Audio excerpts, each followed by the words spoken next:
A crowded finish line, 2 backpacks, and in a single instant, Boston was transformed into a war zone.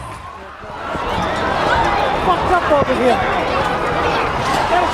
Oh my God. Oh my God.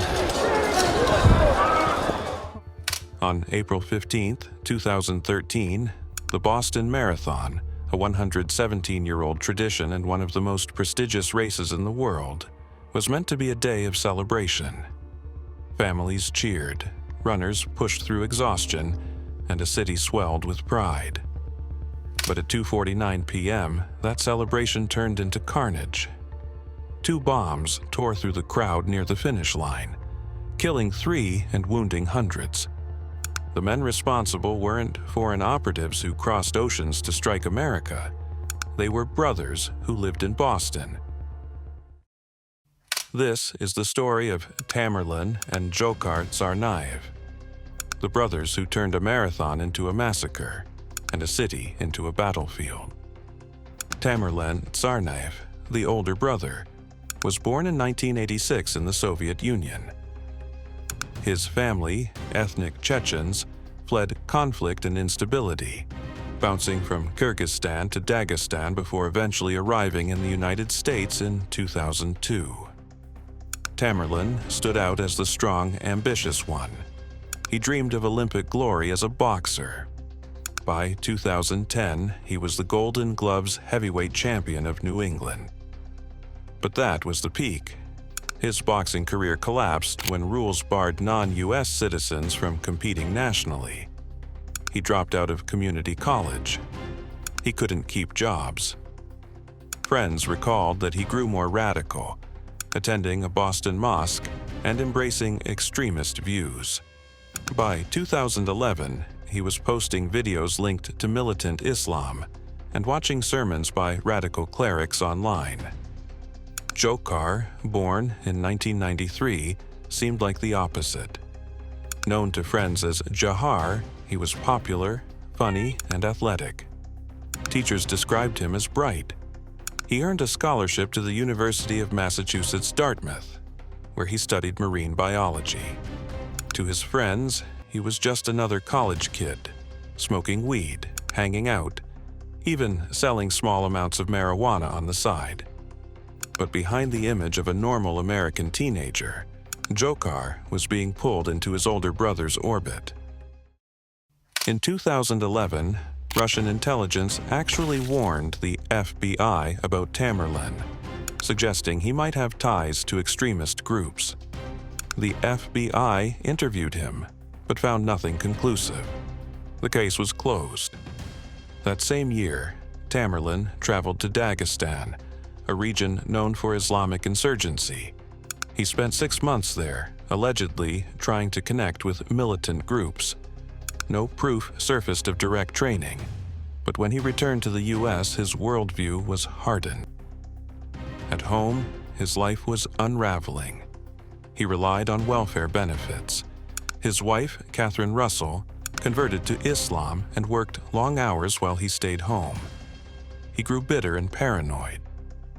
Dzhokhar, meanwhile, was struggling in college, skipping classes, failing courses, losing his scholarship.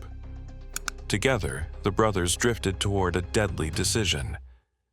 They chose the Boston Marathon for its symbolism, a global event, broadcast live, with tens of thousands in attendance. They built pressure cooker bombs, filling them with nails, ball bearings, and explosives. The design was simple but devastating, meant to maximize shrapnel and casualties.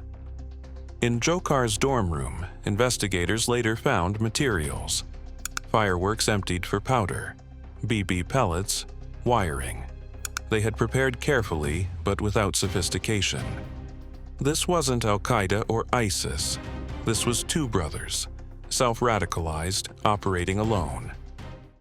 That morning, Boston was alive with celebration. More than 27,000 runners.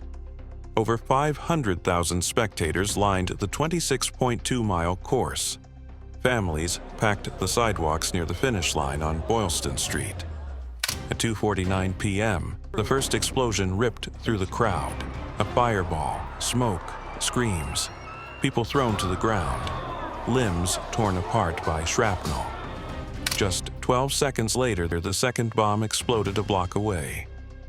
Oh God, get out of the stands! Get out of the stands! All of a sudden, there was a loud noise, an explosion, big puff of smoke, and then a few seconds later, further up the road away from the finish. The sidewalk turned into a war zone. 3 people died that day. Martin Richard, just 8 years old. Crystal Campbell, 29th. Lu Lingzi, a 23-year-old graduate student from China. Over 260 others were injured. Many lost legs and arms. First responders rushed in, tearing down barricades, carrying victims on makeshift stretchers. Ordinary spectators became heroes, using belts and shirts as tourniquets. In those chaotic minutes, no one knew who was responsible, or if more bombs were waiting. The FBI quickly took control. By analyzing security cameras, they spotted 2 men, one in a white baseball cap, one in a black cap. They walked calmly through the crowd with heavy backpacks, then disappeared. On April 18th, the FBI released their images. Within hours, the Tsarnaev brothers knew they were hunted men. That night, they killed MIT police officer Sean Collier, ambushing him in his cruiser in an attempt to steal his gun. Collier, just 26 years old, was shot multiple times and died at the scene. The brothers then carjacked an SUV, taking the driver hostage and bragging about their role in the bombing. The man escaped at a gas station, alerting police. A high-speed chase erupted across Cambridge and Watertown. Just after midnight, April 19th, police cornered the brothers in Watertown. What followed was a ferocious gun battle. Nearly 300 rounds were fired. The Tsarnaevs hurled homemade bombs, including another pressure cooker device, at officers. Tamerlan was shot multiple times, then tackled. In the chaos, Dzhokhar sped forward in the stolen SUV, running over his own brother. Tamerlan died shortly after. But Dzhokhar escaped on foot, bleeding and desperate. At dawn, Boston was paralyzed. Governor Deval Patrick ordered a lockdown. Businesses closed, schools shut. Streets fell silent. For the first time in modern history, an American city was frozen by fear.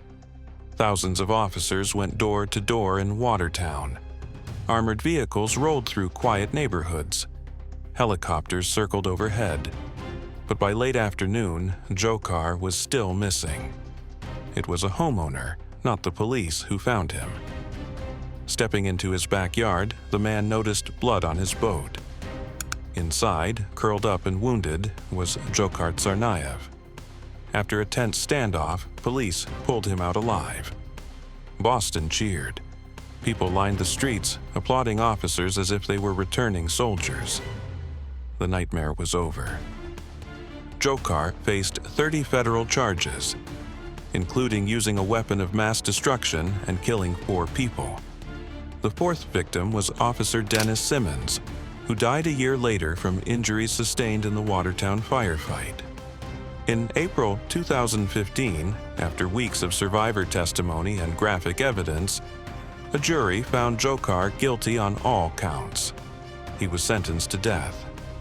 In 2020, an appeals court briefly overturned the death sentence, but in 2022, the U.S. Supreme Court reinstated it.